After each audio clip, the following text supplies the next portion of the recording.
నమస్తే, welcome to hit TV. నేను మౌనిక. ఈరోజు మనతో ప్రముఖ హైకోర్టు అడ్వకేట్ పూజారి నాగేశ్వరరావు గారు ఉన్నారు. వారితో మాట్లాడదాం.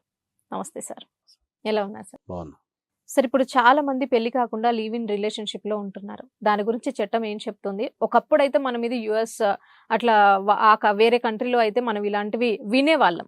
బట్ ఇక్కడ రీసెంట్ గా ఏంటంటే చాలా మంది కూడా లివ్ ఇన్ రిలేషన్షిపే మొగ్గు చూపుతున్నారు. సో దాని గురించి చట్టం ఏం చెప్తుంది? లివ్ ఇన్ రిలేషన్షిప్ అనేది ఏంటంటే మనకు భారతదేశంలో ఉన్న కల్చర్ ప్రకారం ఏంటంటే ఎవ్రీ 10 yearsకి కల్చరల్ చేంజెస్ ఉంటాయి. ఓకే. ఎవ్రీ 10 yearsకి కల్చరల్ చేంజెస్ ఉంటాయి. అంటే మానవ జీవిత విధానంలో తేడాలు వస్తాయి, జీవించే విధానంలో తేడాలు వస్తాయి. సో లివ్ ఇన్ రిలేషన్షిప్ అనేది మనకు మెట్రోపాలిటన్ సిటీస్ అయినా లైక్ బాంబే, ఢిల్లీ, కలకత్తా, చెన్నై, హైదరాబాద్ లాంటి ఈ మెట్రోపాలిటన్ సిటీస్లో మాత్రమే లివ్ ఇన్ రిలేషన్షిప్ అనేది సాధ్యమవుతుంది. ఇప్పుడు ఒక చిన్న పల్లెటూరులో లివ్ ఇన్ రిలేషన్షిప్ ఒప్పుకోరు. ఒక పెళ్లి కాని వ్యక్తి, ఇద్దరు పెళ్లి కాని వ్యక్తుల్ని మేము ఒక ఇంట్లో కలిసి ఉంటాడు ఒప్పుకోరు. సో ఎక్కడైతే ఈ మెట్రోపాలిటన్ సిటీస్ ఉన్నాయో ఇక్కడ ఒకరికి సంబంధం ఉండదు కాబట్టి, ఎవరు ఎట్లా అన్వేషించిన సంబంధం ఉండదు కాబట్టి వాళ్ళు లివ్ ఇన్ రిలేషన్షిప్ ఉండే అవకాశం ఉంటుంది.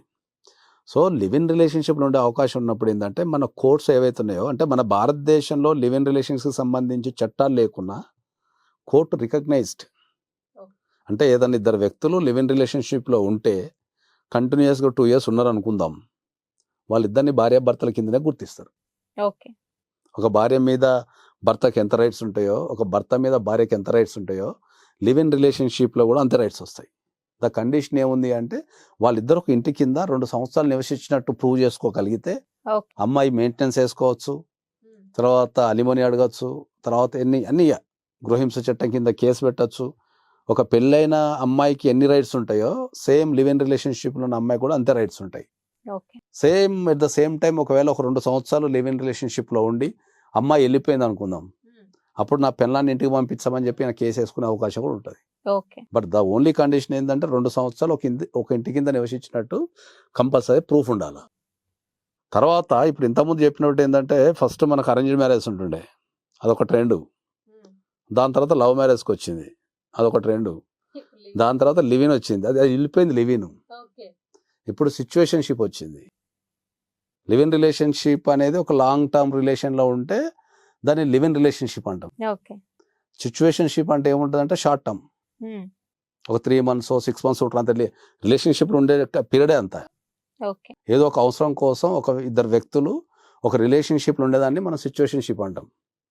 ఇప్పుడు ట్రెండ్ అంతా ఇప్పుడు లివ్ ఇన్ రిలేషన్ వెళ్ళిపోయింది. ఇప్పుడు అది ఓల్డ్. ఇంకా ఒక వ్యక్తితోనే ఒక 2 సంవత్సరాలు 3 సంవత్సరాలు ఉండటం పెళ్ళికి ముందు అనేది ఓల్డ్ అయిపోయి ఇప్పుడు కంపల్సరీ ఏంటంటే సిచ్యువేషన్షిప్కే వచ్చేసారు ఇప్పుడు. ఎందుకంటే మా దగ్గరకు వచ్చే కేసులు మొత్తం ఇప్పుడు ఇవే వస్తున్నాయి. లివ్ ఇన్ రిలేషన్ కూడా అయిపోయింది. ఇంకా ఈ సిచ్యువేషన్షిప్ సంబంధించిన ఇష్యూస్ మా దగ్గర వచ్చాయి. ఇప్పుడు ఈ సిచ్యువేషన్షిప్ లో సార్, అంటే ఒక అమ్మాయి అబ్బాయి మీద అంటే అబ్బాయి వదిలేసినా కూడా అమ్మాయి వదిలేసినా కూడా ఎలాంటి చర్యలు తీసుకోవచ్చు చట్టం? చట్టపరమైన చర్యలు ఏంటంటే వాళ్ళ మధ్యలో ట్రాన్సాక్షన్స్ బట్టి మనకు ఐపీసీ కానీ ఇతర విషయాలు కానీ కలుస్తాయి. భార్యాభర్తల మధ్యలో ఇంతకుముందు మనం లివ్ ఇన్ రిలేషన్షిప్ చెప్పుకున్నట్టున్న రూల్స్ రెగ్యులేషన్స్ అయితే ఉండవు. కాకపోతే లివ్ ఇన్ రిలేషన్షిప్కి సిచ్యువేషన్షిప్కి తేడా ఏంటి అంటే లివ్ ఇన్ రిలేషన్షిప్లో అండర్స్టాండింగ్ లేకుండా 2 years ఉండాలి. సిచ్యువేషన్షిప్ అంటేనే ఒక అండర్స్టాండింగ్, ఒక పర్పస్ కోసం రిలేషన్షిప్ ఏర్పరచుకున్న దాన్ని సిచ్యువేషన్షిప్ అంటాం. కాబట్టి ఆ పర్పస్ ఎప్పుడైతే సాల్వ్ అయిపోతుందో రిలేషన్షిప్ ఎండ్ అయిపోతుంది. అంతే. సో దీంట్లో గొడవ అయ్యే అవకాశం తక్కువ ఉంటుంది. ఎందుకంటే పార్టీస్ డిసైడ్ చేసుకోవాలి whether it is a situationship or live in relationship అనేది వాళ్ళు డిసైడ్ చేసుకోవాలి. సో వెదర్ వాళ్ళకి కనుక క్లారిటీ ఉండి సిచ్యువేషన్షిప్ అనుకుంటే సమస్యలు ఏం లేవు. ఇప్పుడున్న 20s జనరేషన్ అంతా, ఇప్పుడున్న 20 జనరేషన్ మొత్తం సిచ్యువేషన్షిప్లో ఉన్నారు. వాళ్ళు చాలా ఓపెన్గా చాలా నీట్గా మాట్లాడుకుంటారు సిచ్యువేషన్షిప్ గురించి. ఎందుకంటే నేను ఇప్పుడు ఆ కల్చర్ను చూసిన దగ్గర కొంతమందిని అడిగితే చెప్తున్నారు వాళ్ళు వేరేంటో సిచ్యువేషన్షిప్ అని. ఎక్కడైనా కలిసి వీళ్ళు ఎవరు అంటే వేరేంటో ఇంతకుముందు లివ్ ఇన్ రిలేషన్షిప్ అంటుండే, అంతకుముందు బాయ్ ఫ్రెండ్ గర్ల్ ఫ్రెండ్ పరిచయం చేసుకుంటుండే. Now the trending youth around 20 years ఉన్న వ్యక్తులు ఎవరైతే ఉన్నారో వాళ్ళంతా ఓపెన్గా ఒప్పుకుంటున్నారు దాన్ని. కాబట్టి ఇప్పుడున్న సమాజంలో లివ్ ఇన్ రిలేషన్షిప్ అనేది అది అవుట్డేటెడ్. ఇప్పుడు అంతా సిచ్యువేషన్షిప్పే ఉంది. Thank you so much sir. మేము అడిగిన క్వశ్చన్స్కి చాలా ఓపికగా సమాధానం ఇచ్చారు. అండ్ అలాగే మీ విలువైన సమయాన్ని మాకు కేటాయించినందుకు థ్యాంక్ యూ సో మచ్.